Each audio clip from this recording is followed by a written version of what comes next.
To start off my video, you have one of your power distribution boxes. The box sends the 12-volt power to the electrical components around the car. The box also contains your fuses that provide circuit protection just in case of short circuit, your relays that allow tiny amounts of current from an ECU to control big current circuits, and other components. To the left of the fuse box, you have your battery. The battery is used to power the 12-volt system when the engine is not running. On your battery, you have your two battery posts, one to supply power to the 12-volt system, and one so the electrons can return to. Other things on the battery are a hold-down plate to hold the battery down, a cover to prevent service personnel from accidentally creating a short circuit, and last, surrounding the battery, you have a cover to improve battery thermo efficiency. Located to the left of the 12-volt battery, you have your pipe that goes from the air filter to the engine.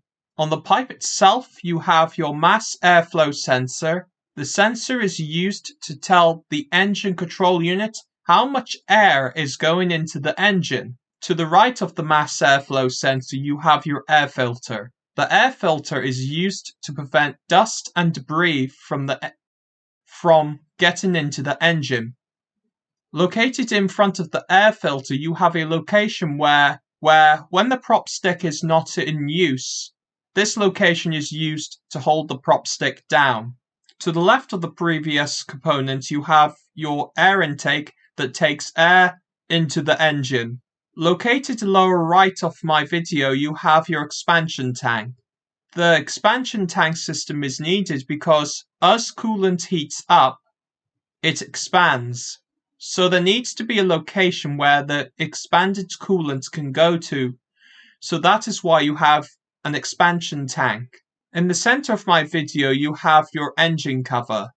The engine cover is used for not only for cosmetic reasons, but it's also used to reduce noise of components like your engine and fuel injectors. On the cover itself, you have two holes that gives you access to your dipstick to check how much oil you have left in the oil sump, and your oil filler cap.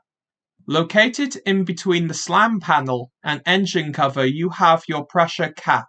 Located in front of my video, you have your alternator. The alternator is used to power the 12-volt system when the engine is operating. On the alternator itself, you have holes to keep the alternator cool. Located in the front left of the engine compartment, you have your ABS modulator. The anti-lock braking system modulator is used to prevent the wheels from locking up in hard braking situations. The ABS consists of your two pipes that go to your master cylinder, the pump, and last, your brake lines that goes to each of your brake calipers. Located in the top left of the engine compartment, you have your washer fluid cap. Located at the 12:30 o'clock position, you have your engine control unit. I forgot to film myself taking off the engine cover. In this location, you have your fuel rail that is used to create equal pressure to be used for each fuel injector pipe. On the rail itself, you have your fuel pressure sensor to measure how much pressure is in the fuel rail, your pipes that goes to each of your injectors, and last, the pipe that goes to the outlet port of the diesel high pressure pump. If you follow your pipes that go to your fuel injectors, you will have your fuel injectors.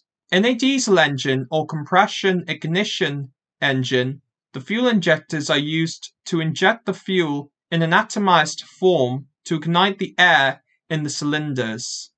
At the top of each fuel injector, you have your return lines that takes the excess fuel from the injectors to the return line. And last, you have your electrical connectors to control each fuel injector. Covering your cylinder head is your valve cover.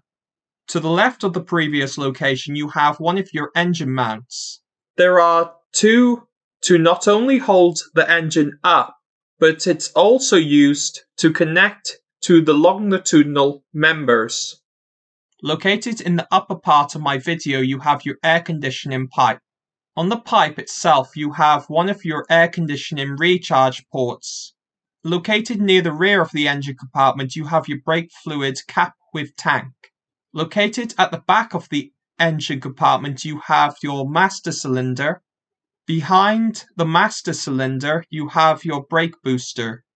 In the back of the engine compartment, you have your sound deadening to reduce noise from entering the cabin. Located in between the sound deadening and the turbos is your heat shielding.